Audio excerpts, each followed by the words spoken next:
um psicólogo no campo de concentração.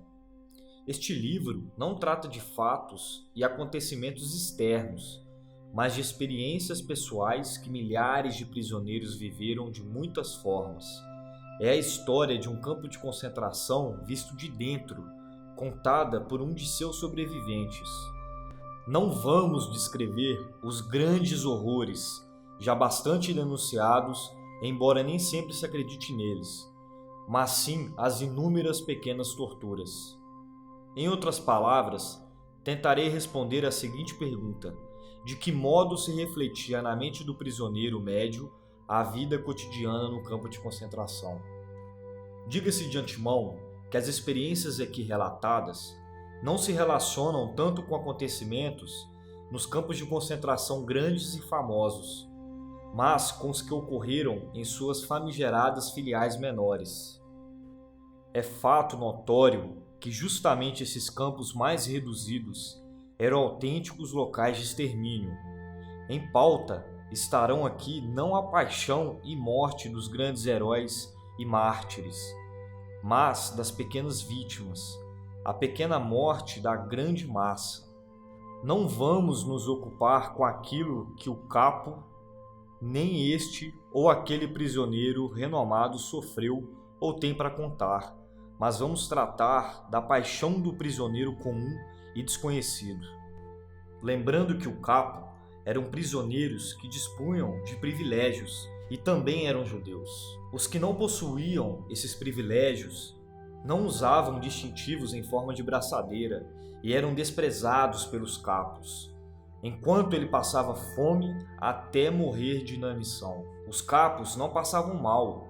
Houve até alguns que nunca se alimentaram tão bem em sua vida.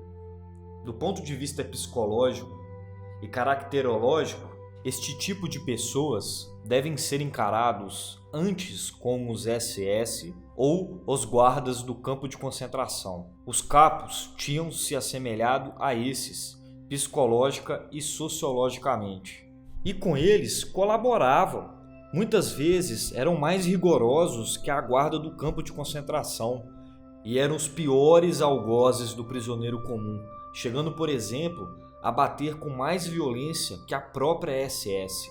Afinal, de antemão, somente eram escolhidos para capos aqueles prisioneiros que se prestavam a esse tipo de procedimento. E caso não fizessem jus ao que deles se esperava, eram imediatamente depostos. Iremos falar sobre a seleção ativa e passiva. O não iniciado que olha de fora, sem nunca ter estado num campo de concentração, geralmente tem uma ideia errada da situação num campo desses. Imagina a vida lá dentro de modo sentimental, simplifica a realidade e não tem a menor ideia da feroz luta pela existência, mesmo entre os próprios prisioneiros e justamente nos campos menores. É violenta a luta pelo pão de cada dia e pela preservação e salvação da vida. Luta-se sem dó nem piedade pelos próprios interesses, sejam eles do indivíduo ou do seu grupo mais íntimo de amigos. Suponhamos, por exemplo, que seja iminente um transporte para levar certo número de internados para outro campo de concentração. Segundo a versão oficial, mas há boas razões para supor que o destino seja a câmara de gás, porque o transporte de pessoas doentes e fracas representa uma seleção dos prisioneiros incapacitados de trabalhar, que deverão ser dizimados num campo maior, equipado com câmeras de gás e crematório. É neste momento que estoura a guerra de todos contra todos, ou melhor, de uns grupos e panelinhas contra outros. Cada qual procura proteger-se a si mesmo ou os que lhes são chegados, pô-los a salvo do transporte e requisitá-los no último momento da lista do transporte. Um fato está claro para todos: para aquele que for salvo dessa maneira, outro terá que entrar na lista. Afinal de contas, o que importa é o número. O transporte terá que ser completado com determinado número de prisioneiros.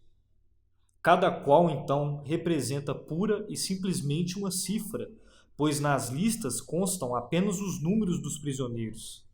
Afinal de contas, é preciso considerar que em Auschwitz, por exemplo, quando o prisioneiro passa pela recepção, ele é despojado de todos os haveres e assim também acaba ficando sem nenhum documento. De modo que quem quiser pode simplesmente adotar um nome qualquer, alegar outra profissão e etc. Não são poucos os que apelam para esse truque. Por diversas razões, a única coisa que não dá margem a dúvidas e que interessa aos funcionários do campo de concentração é o número do prisioneiro, geralmente tatuado no corpo. Nenhum vigia ou supervisor tem a ideia de exigir um prisioneiro que se identifique pelo nome. Quando quer denunciá-lo, o que geralmente acontece por alegação de preguiça, simplesmente verifica o número que todo prisioneiro precisa usar, costurado em determinados pontos da calça, do casaco e da capa. E esta alegação de preguiça é uma ocorrência muito temida por suas consequências. Voltemos ao caso do transporte previsto. Nessa situação, o prisioneiro não tem tempo nem disposição para se demorar em reflexões abstratas e morais.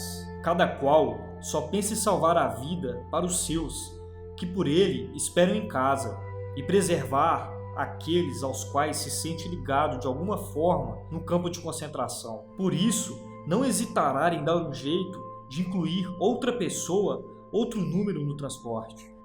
Pelo que dissemos acima, já dá para entender que os capos eram resultado de uma espécie de seleção negativa. Para essa função, somente se prestavam os indivíduos mais brutais, embora felizmente tenha havido, é claro, exceções às quais, deliberadamente, não vamos considerar aqui.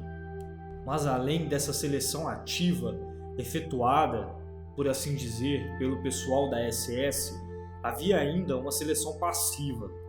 Existiam prisioneiros que viviam anos a fio em campos de concentração e eram transferidos de um para outro, passando às vezes por dezenas deles. Dentre eles, em geral, somente conseguiam manter-se com vida aqueles que não tinham escrúpulos nessa luta pela preservação da vida e que não hesitaram em usar métodos violentos ou mesmo em roubar dos inimigos.